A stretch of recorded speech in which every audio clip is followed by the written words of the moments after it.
পাড়ায় ন্যাং ন্যাং করে না ঘুরে যা একবার ডাক্তারবাবুর সঙ্গে গিয়ে দেখা করে আয়। কোনো রোগ সারাতে পারলেই 500 টাকা ফিস, না পারলে 1000 টাকা ফেরত। বলিস কি রে, সত্যি নাকি? তাহলে তো এবার ডাক্তারবাবুকে ভিখারি করে ছেড়ে দেবো।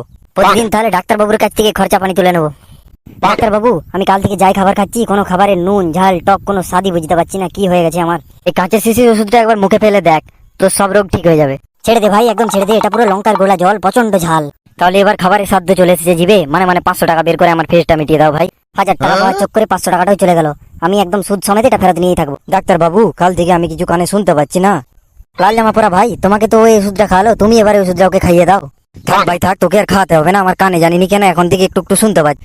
এবার তুমিও 500 টাকা বের করো আমার ফিজ। জলে গেল আর টাকাটাও চলে গেল। কিছু একটা কর, নগদ 1000 টাকা লস করে দিলাম রে। ডাক্তারবাবু, এই আমার কি হলো? আমি তো চোখে কিচ্ছুই দেখতে পাচ্ছি না, আমি কি অন্ধ হয়ে গেলাম? সরি ভাই, এই রোগের তো আমার কাছে কোনো ওষুধ নেই।